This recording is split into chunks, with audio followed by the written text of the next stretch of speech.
আসসালামু আলাইকুম। আপনারা জানেন অনেকেই আলাপ করছে যে আমাদের খালেদ মহিউদ্দিন উনি বাংলাদেশে এসেছেন এবং যদিও আমি তার সাথে যখন একটা শোতে ছিলাম আমি তখনও বলেছিলাম যে জুলাইয়ের মতো ঐতিহাসিক গণ অভ্যুত্থান এরপরে উনি বাংলাদেশে আসার সময় পান নাই। উনি জার্মানি থেকে বাংলাদেশ না এসে জার্মানি থেকে আমেরিকায় চলে গিয়েছিলেন। আমি শোতেই তাকে বলেছিলাম তো কি আসবে না আসবে এটা কিন্তু তার ব্যক্তিগত ব্যাপার, কিন্তু দেশ জাতি রাষ্ট্র এসব নিয়ে যার অনেক অনেক ভাবনা, অনেক বেশি ভাবনা। তো জুলাই গণ অভ্যুত্থানের পর এমন অনেক মানুষ তারা দেশে এসেছে। সরকারের অংশ না হওয়া গুরুত্বপূর্ণ না, এইসব শহীদ পরিবারের কাছে গেছে, সাফারিংস, তাদের কষ্ট। মুশকিলটা হলো এই ব্যাপারে আসলে ওভাবে রিয়াকশন দেওয়াটাও কঠিন। এরপরও আমি বিশেষ করে ইনকিলাব মঞ্চের ভাই যারা অ্যাক্টিভিস্ট আছে, আপনারা জানেন আমাদের সাথে অনেক শহীদ পরিবার, তাদের সাথে আমাদের কথা হয়। আমরা তাদের কোনো উপকার করতে পারি না, কিন্তু তাদের যে কথা যা তারা বলতে চায় কিন্তু কোথাও আসে না, তো তারা মনে করেন যে তাদের কথাটা হয়তো আমরা কোথাও পৌঁছে দিতে পারি। তা খুবই আমি ক্যাজুয়ালি জাস্ট কিছু বলবার জন্য হঠাৎ করে মনে হলো যে আমাদেরকে সকাল থেকে বেশ কিছু শহীদ পরিবার বলেছেন যে সম্প্রতি যে খালেদ মহিউদ্দিন ওনার একটি ভিডিও ভাইরাল হয়েছে, উনি ঢাকা বিশ্ববিদ্যালয়ে সম্ভবত আলাপ করছেন গণযোগাযোগের সাংবাদিকতা বিভাগের স্টুডেন্টদের সাথে। সেখানে ওনার কিছু বক্তব্য, ওনার জুলাই শহীদ এবং এই শব্দের ব্যাপারে ওনার টোটাল বডি ল্যাঙ্গুয়েজ এ নিয়ে যেহেতু আমাদেরকে কেউ কিছু জানিয়েছেন, তো আমরা মনে করছি আমাদের এই আলাপ নিশ্চয়ই খালেদ মহিউদ্দিন শুনবেন, কারণ তিনি সবকিছুতে খোঁজ রাখেন এবং আমাদের ব্যাপারে তিনি ভালো করে খোঁজ রাখেন। সুতরাং আশা করি উনি এটাও খেয়াল রাখবেন। তো আমরা যা বলছি এটা অনেক শহীদ পরিবারের কথা, তারা আমাদেরকে বলেছে আমরা হয়ে যেন তাদের ব্যাপারে কিছু তাদের কথাগুলোর জন্য আমরা একটু বলি। দেখেন আপনারা অনেকেই আমরা একটা ব্যাপারে রিয়াক্ট করছি, আমিও একটা পোস্ট দিয়েছি, সেটা হলো যে প্রধান ফ্যাসিস্ট খুনি হাসিনাকে তিনি সাবেক প্রধানমন্ত্রী বলেছেন। এই আলাপটা আসলে একটা সেকেন্ডারি আলাপ। এই আলাপটার থেকেও খুবই সিগনিফিকেন্ট একটা ব্যাপার ঘটে গেছে, যেটা আমরা কেউ যেন অনেকে খেয়াল করছি না এই ভিডিওটার মধ্যে।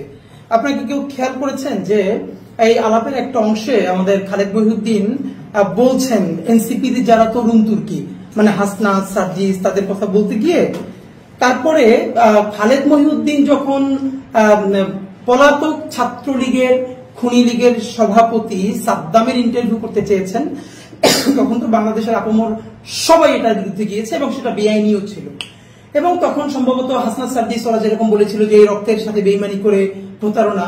তা আপনি একটা ব্যাপার খেয়াল করেন যে খালেদ মহিউদ্দিন কোন বডি ল্যাঙ্গুয়েজে কাদের সাথে কিভাবে তাদের বক্তব্যটাকে কোট করছেন। তিনি বলছেন বিপ্লবীদের রক্তের সাথে প্রতারণা করে বলে উনি হা করে হেসে দিচ্ছেন, ওনার হাসি আসছে না, আর্টিফিশিয়াল। এরপর উনি এটাকে আরো লঘু করবার জন্য যে বিপ্লবীদের রক্তের সাথে প্রতারণা করে এরপর উনি বলছেন বিপ্লব, রক্ত, প্রতারণা। এত সহজ শব্দ না, আসলে তো এত সহজ শব্দ না খালেদ ভাই, কিন্তু সহজ তো আপনি করে দেখালেন। কারণ হাসনাত সার্জিসের ব্যক্তিগত কোনো অবস্থানও হয়তো যদি ভুল হইতে পারে, কিন্তু তারা যে জুলাইয়ের গণ অভ্যুত্থানের মুখ বলতে এই যে এত শহীদ এত আহত এটাকে আপনি স্বপ্নে যেভাবে লঘু করবার চেষ্টা করলেন, আপনি কি নিজে খেয়াল করছেন এটা আপনি কি করলেন? মানে আপনি বিপ্লবীদের রক্তের সাথে প্রতারণা এই বক্তব্যটাকে যেভাবে বাজেভাবে উপস্থাপন করলেন, এরপরে আপনি বললেন বিপ্লব, রক্ত, প্রতারণা, মানে এগুলো কিছু না। মজার ব্যাপার হলো আপনি একজন সাংবাদিক হিসাবে কি চান? একান্ত বস্তুনিষ্ঠ ব্যাপারগুলো তুলে আনতে চান। আপনি নিজে বলছেন যে ট্রমার ব্যাপারটা আপনার বক্তৃতার মধ্যে বলেছেন। ইভেন আমেরিকায়ও যদি কোনো ভিকটিম আবার সেই ইন্টারভিউ দেখে আরো ট্রমাটাইজড হয়ে যায়, তাহলে তাকে বাংলাদেশের আইন তো কভার করেই না, আমেরিকার কোথাও কভার করেন, এটা আপনি বলেছেন। এরপরেও আপনি বলছেন যে তবে এটা এত বিগ, আপনি সাবেক প্রধানমন্ত্রী হাসিনার ইন্টারভিউ করতে চান যদি আপনার জেলেও যাওয়া লাগে। দেখেন আপনি কি বিরাট বিপ্লবী ভূমিকায় অবতীর্ণ হয়েছেন, যেবার আপনি জেলে গিয়ে হইলেও হাসিনার ইন্টারভিউ করতে চান। মজার ব্যাপার হইল কারণ কি এই জুলাইয়ে কি হইছে না হইছে, প্রথমত এটা আপনি সাদ্দামের কাছ থেকে শুনতে চাইছেন। আমার কথা হইল আপনার কাছে প্রথম প্রশ্ন, জুলাই কি হয়েছে না হয়েছে, সাদ্দামের ইন্টারভিউ করা তো প্রথমত আইনি নিষেধাজ্ঞা আছে। মোরাল গ্রাউন্ডে কতটুকু জার্নালিজম এটাকে সাপোর্ট করে সেটা নিয়েও তর্ক বিতর্ক আছে। আমার আপনি একটা কথা বলেন, সাদ্দাম তো কিলার, হাসিনা তো কিলার, খুনি, এটা বলতে আপনার খারাপ লাগলেও বাংলাদেশের শহীদ পরিবারের খারাপ লাগে না। আপনি গত 14 মাসে বা 15 মাসে জুলাইতে কি হয়েছে ভিডিও না দেখা তকশোনা কইরা জুলাই গণ অভ্যুত্থানের মধ্যে ধরলাম আসে নাই। দেখেন আপনার ব্যাপারে অ্যালিগেশন আছে, আপনি এটার উত্তর দিয়েন। এটা ফেসবুকে প্রচুর ভাইরাল হয়েছে, জার্মানিতে থাকে আমাদের বাংলাদেশি অনেক যারা স্টুডেন্ট, তারা এই জুলাই গণ অভ্যুত্থানে হত্যা চলাকালে তারা রাস্তার পাশে দাঁড়িয়েছিল প্রতিবাদ করবার জন্য। আপনি সামনে থেকে আপনার অফিসে হেরে যাচ্ছিলেন, তারা আপনাকে রিকোয়েস্ট করেছে যে খালেদ ভাই আপনি 5টা মিনিট দাঁড়ান, আপনি কর্ণপাত না করে হুড় হুড় করে অফিসে চলে গেছেন। কই, বাংলাদেশের তো অনেক প্রফেশনালস যারা পৃথিবীতে বাইরে ছিল, তারা তাদের পুরো প্রফেশনকে ঝুঁকিতে ফেলে শিক্ষার্থীদের সাথে দাঁড়িয়েছিল এবং তারা জনতার কাতারে দাঁড়িয়েছিল। আচ্ছা, আপনার নিজের অবস্থান যে আমি দাঁড়াবো না, আপনি না দাঁড়ালে আপনারা কেউ জোর করে দাঁড় করাতেও পারবেন না। জার্মানির মতো জায়গায় যেখানে স্টুডেন্টরা এত ঝুঁকি নিয়ে ভূমিকা নিয়েছে এবং তারা প্রোটেস্ট করেছে, আপনি তাদের সাথে তো একাত্মতা পোষণ করেনি নাই, তারা রিকোয়েস্ট করেছে, তারপর আপনি যান নাই। কিন্তু এরপর আপনি যখন আবার জার্নালিজম শুরু করলেন, আপনি বাংলাদেশে ডকুমেন্টেড 1400-এর বেশি শহীদ, 30-40 হাজারের বেশি সিভিয়ারলি আহত, চিরতরে অন্ধ, পঙ্গু, শিশু, আপনি তাদের একটা ইন্টারভিউ করেছেন এসে? আপনি একটা শহীদ পরিবারের কাছে গেছেন, একটা আহতের সাথে কথা বলেছেন? আপনি কি করলেন? আপনি জুলাই গণ অভ্যুত্থানকে দেখতে চাইলেন সাদ্দামের চোখে, সাদ্দামের লেন্সে। কারণ পলিটিক্সটা আমরা বুঝি। আপনার যে আমেরিকায় যে ঠিকানা চ্যানেলটা দেখেন, আপনি ডয়েচে ভেলেতে যখন ছিলেন, এখান থেকে আপনি এত বোকা, এত ছোট মানুষ না যে ডয়েচে ভেলের মতো প্ল্যাটফর্ম চাইরা একটা নতুন, এখন পর্যন্ত যেটা ওরকম করে স্পার্ক করে নাই, সেই ঠিকানায় গিয়ে উঠবেন। কারণ আপনার ওয়েস্টে যাওয়া এবং এই ঠিকানায় আমরা এটাও জানি যে আপনার যে ঠিকানা, এইটাকে ওখানে যারা এস্টাবলিশ করেছে, এটার সাথে কিভাবে আওয়ামী ফাইন্যান্স জড়িত। কিন্তু আমি বলতে চাই, আওয়ামী ফাইন্যান্স হলেও তো কোনো সমস্যা নাই, আপনি জার্নালিজমটা করলেই হইলো। সেটা আওয়ামী লীগের চ্যানেল হইলো না, হাসিনার চ্যানেল হইলো, আমার কোনো সমস্যা নাই। আপনি সালমান এফ রহমানের চ্যানেলে চাকরি করছেন না, আপনি চাকরি করছেন, এইটা কোনো প্রবলেম না। কিন্তু আপনি যখন এই গত 14 মাস ধরে সবার সাথে শো করছেন, হাসনাতকে, সার্জিসকে, ওকে ছাইমিকে চেপে ধরছেন, আপনি একটাবার, এবং আপনি কি করতেছেন, জুলাইকে আরো ভালো করে বুঝবার জন্য আপনি সাদ্দামের কাছে কথা বলবার চেষ্টা করছেন। এবার আপনি জেলে গিয়ে হাসিনার সাথে কথা বলতে চান, জেলে গিয়ে হলেও। বলেন তো, গত 14 মাসে আপনি কয়টা শহীদ পরিবারের সাথে, তার মা, তার বাবার সাথে কথা বলেছেন? আপনি কয়টা চিরতরে অন্ধ মানুষের সাথে কথা বলেছেন, চিরতরে পঙ্গুর সাথে কথা বলেছেন? আপনি যদি ওরকম জার্নালিজম করতে চান, তাহলে সকল শহীদের পরিবারের সাথে কথা বলে, আহতদের সাথে কথা বলে, তারপর তাদের অ্যালিগেশনটা কতটুকু সত্য, কতটুকু মিথ্যা, মিথ্যা হতে সুযোগ নাই। কারণ ইট হ্যাপেন্ড, এটা ক্যামেরার সামনে ঘটেছে, লাশ জ্বালিয়ে দেওয়া হয়েছে, ক্যামেরার সামনে ঘটেছে। এরপর আপনি চাইলে তাকে বলতে পারেন যে আমি আপনার একটা, কেন ওসামা বিন লাদেনের রিটেন ইন্টারভিউ তো নিয়েছে আমেরিকা থেকে এসে, তো আপনি কিন্তু সেটা না করে, আপনি কোন শহীদ পরিবারের সাথে কথা না বলে, আপনি একজন খুনি, যাকে মানে খুনিকে খুনি বলতে আপনার তো দ্বিধা কেন? মানে খুনি হাসিনা খুন করছে কিনা এটা নিয়ে আপনার দ্বিধা আছে? আপনি একটু খালেদ ভাই বললেন তো যে হাসিনা খুন করছে কিনা, এইটা জানার জন্য আপনি ঢাকা ভার্সিটির ওদেরকে বলতেছেন আর একটু ভালো করে জার্নালিজম পড়ে। খালেদ ভাই মানে বলেন তো, আর একটু কতটুকুন ভালো করে পড়াইলে খুনিরে খুনি বলতে পারবে একাডেমিশিয়ানরা এবং জার্নালিস্টরা? মানে কতটুকুন ভালো করে পড়াইলে, আর কতটুকুন ভালো করে পড়াইলে যে 4টা ইলেকশন দেশে কোনো ভোট হইতে দেয় না। প্রথমে 111 ইলেকশন, তারপরে 14তে ভোট হয় নাই, 18তে ভোট হয় নাই, 24-এ ভোট হয় নাই, এবং সেই ভোট না হওয়া, দিল্লির ক্ষমতায়িত হওয়া একজন ফ্যাসিস্টকে আপনি প্রধানমন্ত্রী বলতে বলতে মুখে ফেরা তুলে ফেলেন। আপনি এই সরকারকে বারবার বলছেন, আমি অনেক টকশোতে শুনছি যে এই সরকার তো আমার সরকার না। ফাইন, নাই হইতে পারে, আপনি এটাকে রিপ্রেজেন্টেটিভ মনে নাও করতে পারেন। এবার আপনি বলেন তো খালেদ ভাই, এই সরকার যদি আপনার সরকার না হয়, তাহলে আওয়ামী লীগের গত 15 বছরে যেখানে কোনো মানুষ ভোট দেয় না, এমনকি আওয়ামী লীগ নিজে যে দাবি করে তাদের 25% বা 20% ভোটার আছে, তারও 2% মানুষ কেন্দ্রে যায় না, তাহলে কেন্দ্রে এত কুকুর ঘুমাইতো না। তাহলে যেখানে কোনো ভোটার ভোট দেয় নাই, সেই সরকার তো আপনার আমার বাংলাদেশের কারো সরকার না। আপনি কোনোদিন আওয়ামী লীগের কোন মন্ত্রীরে একবার জিজ্ঞেস করছেন এই সরকার আমার না? বলছেন? কোন এমপিরে বলছেন? হাসিনারে কোনোদিন জিজ্ঞেস করছেন? হাসিনার যখন আপনি প্রেস ব্রিফিং করতেছিলেন, আপনি জিজ্ঞেস করলেন একটা প্রশ্ন যে সবাইকে ঠিক মতো দায়িত্ব পালন করতে পারবে? হাসিনা আপনার মৃদুস্বরে একটা ধমক দিয়ে দিলেন, আপনি মিষ্টি করে হেসে হেসে পড়লেন। এই যে আপনি ইউনুসরে ছিঁড়ে ফেলে টাইনে ছিঁড়ে ফেলেন, এটা তো আমি মনে করি ইউনুসের ক্রেডিট। আপনাদের যুবলীগ ওটার বিরুদ্ধে ফোন দেয় নাই, তো হাসিনা আপনার এটা বলবার আপনার পর আপনি তো তার সামনে কোনো প্রতিবাদ করেন নাই। সেই ভিডিও ফুটেজ এখন আমাদের সামনে তো আছে, আপনি সুন্দর করে হেসে বসে পড়ছেন। তো মজার ব্যাপার হইল খালেদ ভাই, আমি আপনাকে যেটা দেখেন, তো সাদ্দামের লেন্স দিয়ে আপনি বাংলাদেশ দেখতে চান। এখন আপনি কি বলতেছেন? সাবেক প্রধানমন্ত্রী। যেই কারণে আপনি যদি বলেন এইটা তো কোনো নির্বাচনই হয় না, সুতরাং প্রধানমন্ত্রী কি, আপনি বলেন। তারপর আপনি তাহলে হাসিনারে গ্লোরিফাই করতে মনে চাইলে করেন, এটা নিয়ে আমার কোনো আপত্তি নেই। কিন্তু আপনি হাসিনারে গ্লোরিফাই করতে গিয়া জুলাই গণ অভ্যুত্থানের কতগুলো শহীদ, তার রক্ত, তার বিপ্লব, আপনি তাকে কিভাবে মানে কি বাজে বডি ল্যাঙ্গুয়েজে ট্রিট করতেছেন আপনি খেয়াল করছেন? আপনি জুলাই গণ অভ্যুত্থান রক্ত এইসব বলে হো হো করে হেসে উঠতেছেন, আপনি হাসতেছেন না, আমরা দেখতেছি। আপনি জোর করে টেবিল চাপড়ান, এটা কি পরিমাণ লঘু করার পলিটিক্সটা আপনি করতেছেন? খালেদ ভাই আমার একটু সত্য করে বলেন তো, গত 14 বছরে যে সময় বাংলাদেশের ইন্টারন্যাশনাল ডকুমেন্টারি দরকার ছিল এই শহীদ পরিবারগুলো নিয়ে, আহত পরিবার নিয়ে, একটা দিন আসতে পারেন নাই, ঠিক এখন কার পয়সায়, কার প্রেসক্রিপশনে, কাদের পরামর্শে আপনি বাংলাদেশে আসলেন যখন খুনি হাসিনার রায় কবে হবে আন্তর্জাতিক অপরাধ ট্রাইব্যুনালে, তার তারিখ মোটামুটি ঘোষণা হবে আগামী 1 সপ্তাহ 10 দিনের মধ্যে, এবং যখন জেনারেল ঘাতক জেনারেলদের বিচার শুরু হয়েছে এদেশে, যখন আওয়ামী লীগের এবং হাসিনার চূড়ান্ত বিচারের পর্যায়ে গেছে, তখন আপনি এসে এই জুলাইয়ের ক্যারেক্টারগুলোকে যেমনি ভাবে লঘু করবার চেষ্টা করতেছেন, রক্তপাতকে লঘু করবার চেষ্টা করতেছেন। এবার আপনি বলেন না, আপনি মানে কোন কারণে অথবা কার পরামর্শে আসছেন বলেন না প্লিজ। দেখেন আমি আপনাদের আর কয়েকটা কথা বলতে চাই। এখানে আপনি হাসনাতকে একবার একটা টকশোতে বলছিলেন, হাসনাত যখন ওই যে ঝামেলা হয়েছিল, যে চোরকে ধরিয়ে দেওয়া তো আপনার কাজ না, আপনি বলছেন ওকে, তো তখন এর মানে কিন্তু মানে এটা বেআইনি যে হাসনাত ওরকম করে ধরাইতে পারে না। তো আমি অন্য জায়গায় বলছিলাম যে নাগরিক হিসেবে কেউ চুরি করতে দেখলে তার ধরাই দেওয়া তো নাগরিক কাজ, এরপরও আইন যদি কাভার না করে তাহলে ঠিক আছে, এভাবে ধরাই দেওয়া যায় না।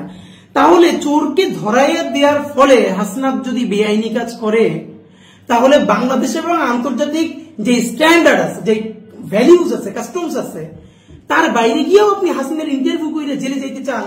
আপনি আমারে বলেন তো, গত 15 বছরে যত আওয়ামী লীগের মন্ত্রী এমপিদের সাথে আপনি টকশো করছেন, আপনি একজনও ডিরেক্টলি বলছেন যে আপনি তো বিনা ভোটের এমপি, আপনি তো ভোট ছাড়া মন্ত্রী?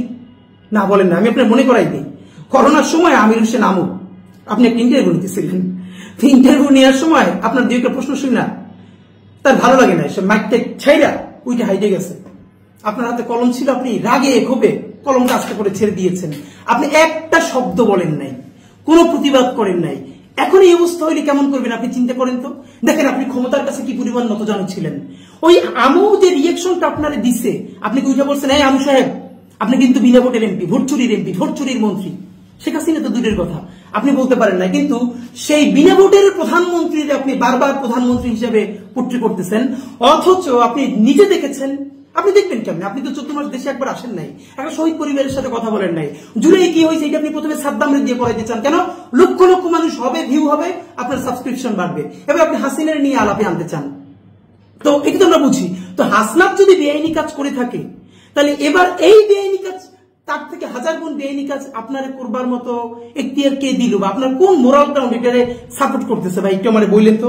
আপনি আর একটা কথা বলি ভাই, ধরেন আপনি যেটা করেন, এই কথাটা আমি আপনাকে বিনয়ের সাথে বলি, আপনি এই যে জুলাইয়ের শহীদ, আহত এবং বিপ্লবীদের সাথে কি নোংরা বডি ল্যাঙ্গুয়েজটা করছেন, এটা আপনি বুঝবেন না। কেন বুঝবেন না? আপনার পাশে যে ভদ্রমহিলা বসে আছেন, উনি সম্ভবত ঢাকা ইউনিভার্সিটির ফ্যাকাল্টি, আশেপাশে যারা আছেন, আপনি বলছেন আপনার দেখতে মাশাআল্লাহ সুন্দর লাগে, এবং আপনি যত বড় জার্নালিস্ট তার থেকে আপনার বড় ইগো হইল, আপনি অ্যাডমিন ক্যাডার ছিলেন, আপনার চেহারা ভালো, আপনি ওয়েস্টে থাকেন, সুতরাং আপনি যা বলবেন, হাসিনা আসলে আপনি হাসলে পাশে বসে হাসতে হয়, এটা একটা ম্যানার্স, নইলে খারাপ দেখা যায়। কিন্তু আপনি শহীদ পরিবারগুলোর সাথে একটা খুনিকে খুনি না বইলা, যখন প্রধানমন্ত্রী বইলে, সাবেক প্রধানমন্ত্রী বইলে গ্লোরিফাই করেন, একজন শহীদ কি পরিমাণ কষ্ট পায় এটা আপনি জানবেন না। আপনি যদি জানতে চান তাহলে আমাদেরকে প্লিজ ফোন দিয়েন, আমি আপনার অন্তত 100 শহীদ পরিবারের সাথে কানেক্ট করাই দিব, আপনি তাদের সাথে কথা বলেন, শুধু তাদের কষ্টটা, এটা আপনার গায়ে লাগবে না। গায়ে লাগবে না কেন?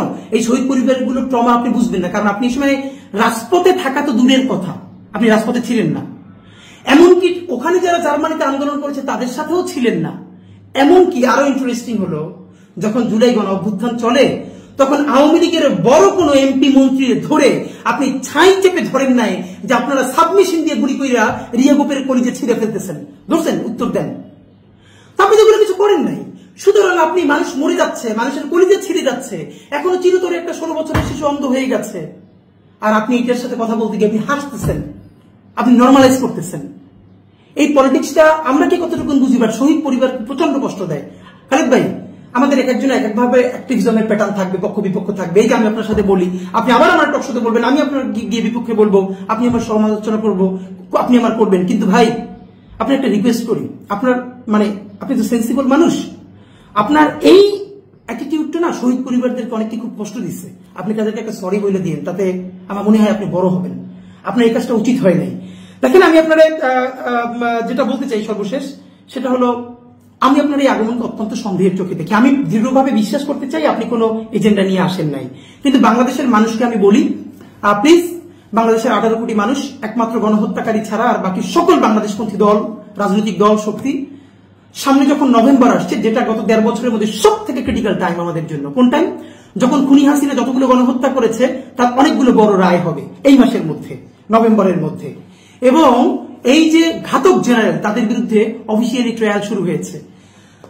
আওয়ামী লীগ চাচ্ছে, এমনকি সেই ঘাতক জেনারেলদের একটা অংশ, আওয়ামী লীগ, ইন্ডিয়ার সেই লবি, সবাই মিলে এখানে এমন একটা ক্যাওটিক সিচুয়েশন তৈরি করতে চায়, যার ফলে এই সরকারকে ফল করিয়ে একটা নতুন, একটু লেস আওয়ামী লীগ এমন একটা গভর্নমেন্ট তৈরি করে তারপরে 6 মাস 1 বছর চালিয়ে নির্বাচনটাকে বানচাল করে দিয়ে এরপর আওয়ামী লীগকে ফিরিয়ে এনে একটা ইনক্লুসিভ ইলেকশন আমি নির্বাচন করতে চাই। তো এর প্রথম প্রক্রিয়াটা হলো এই নির্বাচনকে, এই বিচার কাজকে বাধাগ্রস্ত করা, তারপরে নির্বাচনকে বানচাল করা। এই জন্য আপনার যেটা লাগবে, এখানকার সব থেকে পাওয়ারফুল হল সিভিল সোসাইটি। তারা নতুন নতুন ন্যারেটিভ উৎপাদন করবেন। তো আমার যেটা মনে হচ্ছে, এই খুনি হাসিনার রায়ের আগে খুনি হাসিনা সরাসরি অর্ডার করেন নাই, এই নিচের কিছু র্যাবের অফিসাররা সরাসরি এটা করেছে। খুনি হাসিনা এটা জানতেন না, তাকে ভুল বোঝানো হয়েছে। আন মোহাম্মদ সাদদের মতো উনি জানেন না, আর সবাই জানেন, ওনাকে শুধু ভুল বোঝানো হয়। এইরকম কিছু ন্যারেটিভ নির্মাণের জন্য সিভিল সোসাইটি থেকে চেষ্টা চলছে। আমার মনে হয় এই ন্যারেটিভকে প্রচার করার জন্য আপনার চেয়ে ভালো কোনো ফিগার নেই। আপনারা দেখতে সুন্দর এবং সিভিল সোসাইটির সাথে আপনি সব থেকে বেশি কানেক্টেড। সুতরাং আপনার প্রথম কাজ হলো আপনি তাদেরকে লঘু করবেন। দেখেন, হাসনাত সার্জিসের পলিটিক্স আমি করি না, এনসিপি পলিটিক্সও করি না, কিন্তু যেখানে ওদের যেই দোষটা নাই, এই প্রতিবাদ আমরা সবাই করেছি। আপনি যখন সাদ্দামের সাথে ইন্টারভিউ করতে চান, সেটাকে আপনি কিভাবে আপনি সরি ফিল করবেন যে আপনি এটা চেয়েছেন? আপনি হিটলারের ইন্টারভিউ জার্মানিতে বসে ভাবে করতে পারতেন? আপনি কি এখন আজকে জার্মানিতে যদি থাকেন, আর এখন যদি হিটলার থাকতো, আপনি জার্মানিতে বসে বলতে পারতেন যে আমার জেল হইলে হোক, আমি হিটলারকে ইন্টারভিউ করবো? কিন্তু আপনি বাংলাদেশে বসে বলতে পারতেছেন। এর কারণ আমরা মনে করি আপনাকে এবার পাঠানো হয়েছে অনেক হিসাব নিকাশ করে। এখানকার হয়তো কোনো একটা এজেন্সি পাওয়ারফুল, তারা আপনাকে পুশ করেছে, আসেন, বাকিগুলো আমরা ঠিক করছি। আপনাকে আওয়ামী লীগ, হাসিনা, অন্যান্য যারা আছে, তারা যে কোনো ভাবে আপনাকে কনভিন্স করতে পেরেছে যে আপনি আসেন, এসে এই কথাগুলো বলতে শুরু করেন। এটা যদি না করেন, আপনি এসে এই কথা আপনি কেন বলছেন? তো প্লিজ, আমি আপনাকে বলবো যে আপনি যে সাবেক প্রধানমন্ত্রী বলছেন, আপনি যেটা সারাদিন গ্লোরিফাই করতে পারলে আমার কোনো সমস্যা নাই, কিন্তু প্রকাশ্য দিবালোকে খুন করছে সেই খুনিকে আপনি খুনি বলতে পারেন না। কিন্তু বিনা ভোটে এমপি হয়েছে, মন্ত্রী হয়েছে এবং তাবেদারি করে দেশ বাঁচছে, তার এখন আপনার সাবেক প্রধানমন্ত্রী বলে বলা লাগে। এই যে আপনার ফেটিস, মানে এটা তো আমাদেরকে আসলে বুঝতে হবে যে আপনি কোন উদ্দেশ্যে কাকে কি বলছেন। তো আমি আপনাকে দেশবাসীর উদ্দেশ্যে বলতে চাই, সম্ভবত এইটা একটা খুনিদের প্রথম টেস্ট কেস। তারা এরকম বয়ান বিভিন্ন জায়গা থেকে তৈরি করবে, লিখবে, বলবে। যদি প্রথমবারে তারা উতরাইয়া যায়, তাহলে সেকেন্ড ফেজে তারা কোথা থেকে আরো বড় করে চেষ্টা করবে এবং বিচারকে ভণ্ডুল করবার চেষ্টা করবে। আমি সর্বশেষে আপনাদের মাধ্যমে যেটা বলতে চাই, খালেদ মহিউদ্দিন থেকে শুরু করে অন্যান্যরা এটা জীবনে সাহস পাইতো না। সাহস পাইছে শুধু রাজনৈতিক দলগুলোর অনেকের কারণে। আমরা বলেছিলাম আপনারা যে যার রাজনীতি করেন, কিন্তু জুলাইয়ের প্রয়োজনে আপনারা একতাবদ্ধ থাকেন। জুলাইয়ের ক্যারেক্টার বলি, জুলাইয়ের স্পিরিট বলি, যেটা আপনারা ধ্বংস করেন না। নিজের 5 বছরের রাজনীতি, নিজের ক্ষমতার জন্য জুলাইকে ছোট করেন না। জুলাই না বাঁচলে বাংলাদেশ বাঁচবে না, স্বাধীনতা, সার্বভৌমত্ব বাঁচবে না।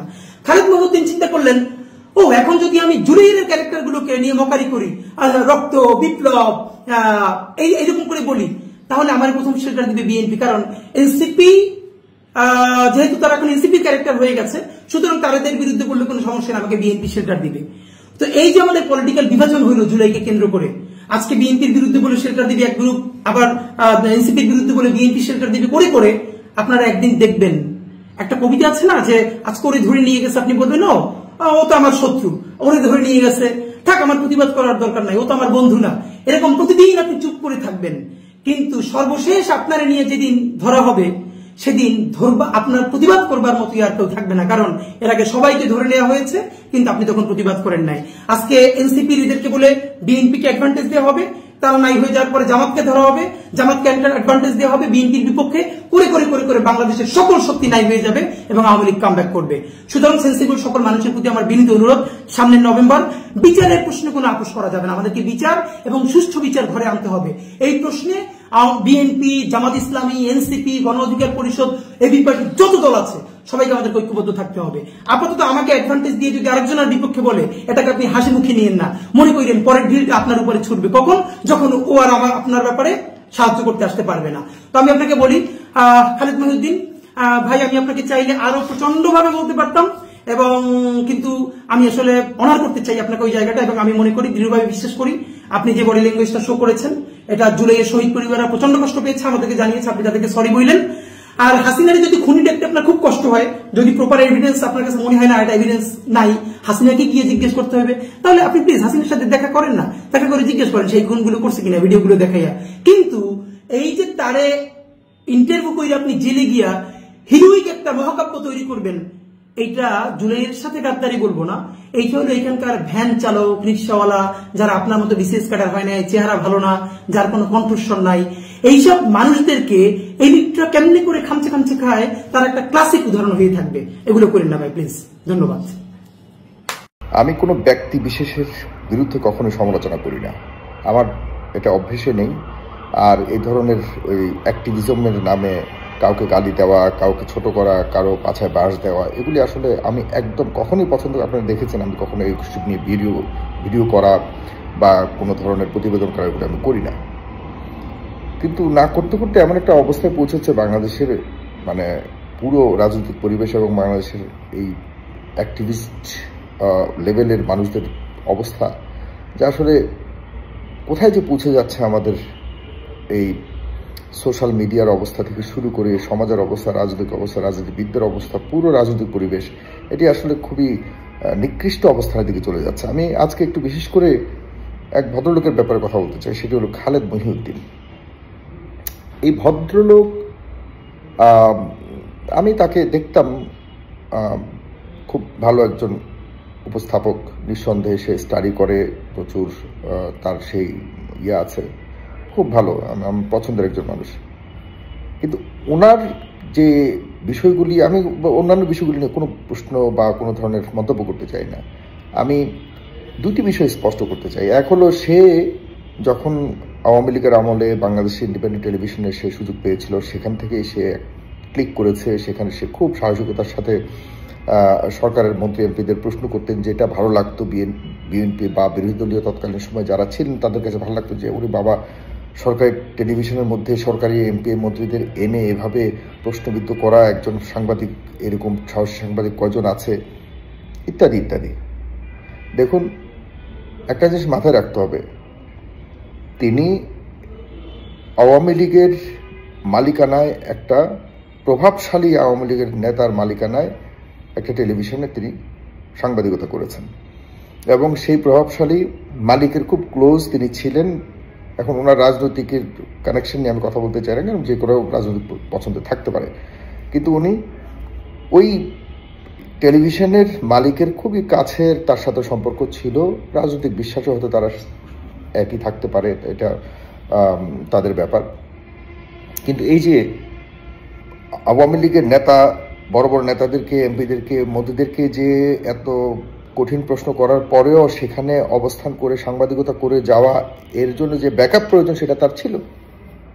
এখন ওনার ওই জায়গাতে বা অন্যান্য টেলিভিশনে একই ধরনের সিমিলার ব্যবহার করে অন্য কোনো সাংবাদিক বাংলাদেশে থাকাটা মুশকিল ছিল, কিন্তু সে পারত, কারণ তার তো প্রভাবশালী আওয়ামী লীগ তো তার ব্যাকআপে আছেই।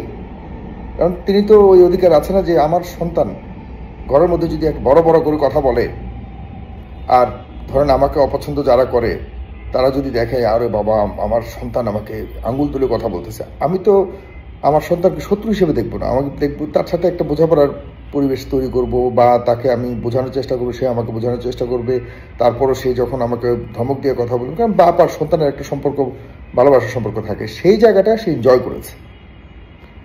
সে ওই টেলিভিশনে সবাইকে এনে এনে আওয়ামী লীগের লোকজনকে এনে এনজয় করেছে, ইয়ে করেছে, কারণ তাকে তো সরানোর কোনো শক্তি নেই, কারণ সে তাকে কে সরাবে, সে তো পাওয়ারফুল একজনের ব্যাকআপে আছেই সেখানে। এইটাকে আমরা কিন্তু এনজয় করেছি, যে তার সাহসিকতা সেখানে কিছু ছিল না, কারণ তার ব্যাকআপ তো ছিল সবচেয়ে বড় সাহসী, সে তো সেটাকে এনজয় করেছে, যে আমি যতই কিছু করবো আমার কিচ্ছু হবে না, এটা অন্য কোনো সাংবাদিক পারত না। এখন সে করেছে, এটাকে তার একটা অবস্থান তৈরি করবার জন্য করেছে, সে করার পরে সে একটা জনপ্রিয়তা পেয়েছে, এক্সট্রা জনপ্রিয়তা, এরপর তার তো আরও বড় ধরনের অফার চলে আসলো, সে চলে গেল জার্মানিতে, এবং সেখানেও সে ভালো ব্যাকআপ পেয়েছে। কারণ হলো তৎকালীন সময়ে সরকারের তো একটু বড় ধরনের সুযোগ ছিল, এবং তারও হয়তো ব্যক্তিগত ইয়েতেই সে ডয়েচে ভেলে গেছে এবং সেখানে গিয়ে একটা ভালো অবস্থানে সে ছিল। একটা বড় প্রতিষ্ঠান ডয়েচে ভেলে আন্তর্জাতিক একটি বড় ধরনের মিডিয়া প্রতিষ্ঠান, সুতরাং সেখানে তার একটা বড় প্রাপ্তি ছিল এবং সুযোগ ছিল, সে সেটাকে এনজয় করেছে এবং সেখানেও একইভাবে সে বিভিন্ন দলের নেতাদেরকে নিয়ে বেরোয়। এই জায়গায় যদি আমি সাগর থাকতাম, আমার ইন্ডিপেন্ডেন্ট টেলিভিশনে যদি আমি ওই টেলিভিশনে আমিও যদি এরকম একই সুযোগ থাকতাম, আমিও পারতাম বলতে। কিন্তু আমি যদি ওই ধরনের জায়গায় না থেকে আমি যে ফেস দ্য পিপল তৈরি করেছিলাম সেখানে যদি একই আচরণ করতাম, তাহলে আমার চ্যানেলে কেউ আসতো না। আমার কথা এত বড় মানে এমন কথা শুনে কেউ আমার চ্যানেলে আসবে আমার কথা শোনার জন্য, আমার গালিগালাজ শোনার জন্য, এত ঠেকা মানুষের পড়ে নেই। আমরা যারা তৈরি করেছি মিডিয়াকে, নতুন মিডিয়া তৈরি করে আমরা আপনাদের কাছে পৌঁছেছি, আমরা অনেক চ্যালেঞ্জের মুখে থেকে অনেক ব্যালেন্স করে অনেক কৌশল করে করে করে করে সবাইকে ম্যানেজ করে করে আপনাদের সাথে সামনে আনতে হয়। অতিথিদেরকে ম্যানেজ করা খুব কঠিন কাজ, আপনারা তো সামনে দেখেন। সেই কঠিন কাজগুলি ব্যক্তিগতভাবে ব্যক্তিগত উদ্যোগে বছরকে বছর করেছি, এরপরেও আপনাদের গালিগালাজ শুনতে হয়েছে। আমরা আননোন জায়গা থেকে আননোন একটা প্ল্যাটফর্মকে আমরা একটা ফ্যাক্টর তৈরি করেছি বাংলাদেশে। বাংলাদেশে কোনো ডিপার্টমেন্ট বাদ নাই যেখানে যে ডিপার্টমেন্টের যে কোনো অসঙ্গতি নিয়ে বড় ধরনের মানে একটা আলোচনার জায়গা তৈরি করিনি, এরকম কোনো রেকর্ড নাই। সেই চ্যালেঞ্জিং বিষয়গুলো নিয়ে খালেদ মহিউদ্দিনকে আমি কখনো দেখিনি। বাংলাদেশের অনেক বড় বড় ঘটনা ঘটেছে, শুধু মানে উপস্থাপনা করলে হয় না রে ভাই। আমরা তো উপস্থাপনাও করছি, সাংবাদিকতার করারও চেষ্টা করছি, আবার বড় বড় সমস্যাকে সমাধান করার চেষ্টা করেছি। এর জন্য এই যারা আজকে আমাকে ভালোবাসছে পরের দিন তারা আমাদের গালিও দিয়েছে, বহু ঘটনা। তো যাই হোক, আজকে কেন কথাগুলো বলছি, আমি কখনো এসব ব্যাপারে বলি না। আমাদের 24-এ যা ঘটেছে কোনোভাবে কি হাসি তামাশার বিষয়, হাসার বিষয়? মানে আমি খুব কষ্ট পেয়েছি। আমি নিজেকে সাংবাদিক হিসেবে কখনো দাবি করি না। আমার কোনো এখানে ওই সাংবাদিক পরিচয় দিয়ে কিছু বলার কোনো প্রয়োজন নেই, কারণ আমি যা তৈরি করেছি এটা দিয়ে মানুষ উপকার করতে পেরেছি, দেশের উপকার করতে পেরেছি, আওয়ামী লীগের উপকার করতে পেরেছি, বিএনপির উপকার করতে পেরেছি, জাতীয় পার্টি এমন কোনো দল নাই যে উপকৃত হয় না আমার প্ল্যাটফর্ম থেকে। লক্ষ লক্ষ মানুষ যেসব বিষয় নিয়ে মনে করতো যে এটা সমাজের সমস্যা, রাষ্ট্রের সমস্যা, সেসব সমস্যাকে তুলে এনে সমাধান করার চেষ্টা করেছি। আমার কষ্ট লেগেছে এই 24-এর শুরু থেকে, একদম ফ্রম দ্য ডে ওয়ান আমি এসব নিয়ে কথা বলা শুরু করেছি। আমাদের চ্যানেল ফেস দ্য পিপলে আলোচনা করা শুরু করেছে, আর কোনো চ্যানেল তৎকালীন সময়টাকে গুরুত্বই দেয়নি, পাত্তাই দেয় নাই। আমরা তখন ভারতীয় রেল নিয়ে ব্যস্ত ছিলাম, এমন সময় ঢাকা বিশ্ববিদ্যালয়ে এই কোটা আন্দোলন আবার শুরু হয়েছে, বৈষম্য কোটার শুরু হয়েছে। সাথে সাথে এই প্রসঙ্গকে ধরে এরপরে দেখা যাচ্ছে যে এটাকে সবার সামনে আনার চেষ্টা করলাম। তৎকালীন সময় হাসনাত সার্জিসকে কজন চিনে, এদেরকে কে চিনে, এদেরকে আনলাম, এনে এরপরে সবার সামনে পরিচয় করার প্রথম অনুষ্ঠান আমাদের এখানে করেছে। কারণ আমার কাছে মনে হয়েছে এটা বড় একটা সমস্যা, সেই সমস্যাকে মানুষের সামনে তুলে ধরতে হবে। করেছি, সব কিছু ভুলে যায় আমাদের এই জাতি, সব ভুলে গিয়ে আবার মানে অকৃতজ্ঞর মতো ব্যবহার করবে এই জাতি। আজ পর্যন্ত হাসনাত আমাদের ফেস দ্য পিপল অফিসে আসেনি, আজ পর্যন্ত এই যাদেরকে ওই সময় করেছি আসেনি। আমরাও কারো কাছে কাউকে ওই জন্য আমার করে না। অথচ এই হাসনাত কি বললো খালেদ মহিউদ্দিন, যে হাসনাত দেখা করতে গেছে খালেদ মহিউদ্দিনের কাছে, দেখা করতে গিয়ে রক্ত আর বিপ্লব নিয়ে কথা বলছে, ও অট্ট হাসি দিছে যে রক্ত আর বিপ্লব এগুলি নিয়ে কথা বললে এগুলি কি তার কাছে গুরুত্ব পায়? সেই সাবেক প্রধানমন্ত্রীর বিষয় নিয়ে কথা বলুক। আমিও যদি এরকম হয় তাহলে আমি সাবেক যত মন্ত্রী আছেন সবাইকে নিয়ে আমিও আনবো, কারণ আমি তো ওদেরকে নিয়ে হয়তো আমি কাজ করেছি। যখন ওরা ভুল করেছে, অন্যায় করেছে, তা ওদের সঙ্গ ছেড়েছে। অন্যায় ভুল এগুলি তো মানতে পারি। সাংবাদিকতা মানে তো আমি একটা আমার চোখের সামনে একজন ধর্ষক, এই ধর্ষক যে অন্যায় করেছে, একজন খুনি যে খুন করেছে, আমি সাংবাদিক, আমি গণতান্ত্রিক, ইয়েটাকে চর্চা করবো, তাই বলে আমি অপরাধীকে আমি সুযোগ দিব? এই ন্যূনতম মানসিকতা আমার থাকবে না? এই মনুষ্যত্ব আমার ভিতরে থাকবে না? কাকে আমি সুযোগ দেওয়া উচিত, কাকে উচিত না? আমি তো মানুষ, আমি তো বুঝি কে অপরাধী কে অপরাধী না। এতটুকু বুঝতে আমার ভিতরে থাকা উচিত, এতটুকু জ্ঞান তো, এতটুকু মিনিমাম নীতিবোধ তো আমার ভিতরে থাকা উচিত। আমি সাংবাদিকতা করি, আমি সাংবাদিক, এই কারণে আমি মানে যে কাউকে সুযোগ দিব আমার প্ল্যাটফর্মের মধ্যে, এ তো হতে পারে না। রাজনৈতিক অপরাধী এক জিনিস, আর আমার চোখের সামনে ধর্ষক, খুনি যে খুন করেছে, আমি তাকে সুযোগ দেওয়ার মতো কথাবার্তা আমার বলার আগে চিন্তা করা উচিত যে আমি আসলে কতটুকু নৈতিকতা নিয়ে চলি এবং নীতিবোধ আমার ভিতরে কতটুকু আছে। সাংবাদিকতা না, নীতিবোধ মানুষ হিসেবে এবং সাবেক প্রধানমন্ত্রী রাজনৈতিকবিদ হিসেবে করুন, সেটা ভিন্ন ব্যাপার। কিন্তু এই যে 24 নিয়ে, রক্ত নিয়ে, বিপ্লব নিয়ে কথা বলার আগে বহুত চিন্তা করতে হবে। কারণ এই রক্ত বিপ্লব আমরা অনুভব করেছি, আমি ব্যক্তিগতভাবে অনুভব করেছি। এই ছেলেদের উপরে যে নির্মম অত্যাচার শুরু হয়েছিল, আমি দাঁড়িয়েছি সর্বপ্রথম ফেস দ্য পিপলের এই সাইফুল সাগর সর্বপ্রথম মিডিয়া হিসেবে লাল লাগিয়েছি। এগুলি সব ইতিহাস, এগুলি গেলেই পাওয়া যায়, এগুলি মুখের চাপাবাজি না। সর্বপ্রথম লিখে বলেছি যে আমি সাংবাদিক না, আমি আমার এখন থেকে আমার অবস্থান হলো ছাত্রপক্ষ। বুক ফুলিয়ে কথা বলেছি অপরাধীদের বিরুদ্ধে। তাই বলে আমি বলবো না যে আওয়ামী লীগ সবাই অপরাধী। আওয়ামী লীগের 90% নিরপরাধ মানুষ আছে যারা সাফার করে বিভিন্ন কারণে। আমি সাগর তাদের পক্ষে দাঁড়ানোর চেষ্টা করি, মাঝে মধ্যে করেছিও। ওই সময় সবাইকে নিয়ে কাজ করেছি, কারণে কারণে তারা অপরাধ করেছে, তাদের পক্ষ ত্যাগ করেছি। আবার এখন এই যে হাসনাত, সার্জিস বলুন, এই এনসিপি, ওরা এখন ওদের স্বার্থের পেছনে দৌড়াচ্ছে। ওদের পেছনে হয়তো, ওদের পাশেও হয়তো কখনো মন হলে যদি এরকম যদি মনে হয় তাদের পক্ষ ত্যাগ করবো। কেউই 24-এর জন্য কেউ মালিকানা নেয় নাই। খুবই সাবধান 24 নিয়ে কেউ যদি হাসি তামাশা করে, 71 নিয়ে হাসি তামাশা করে।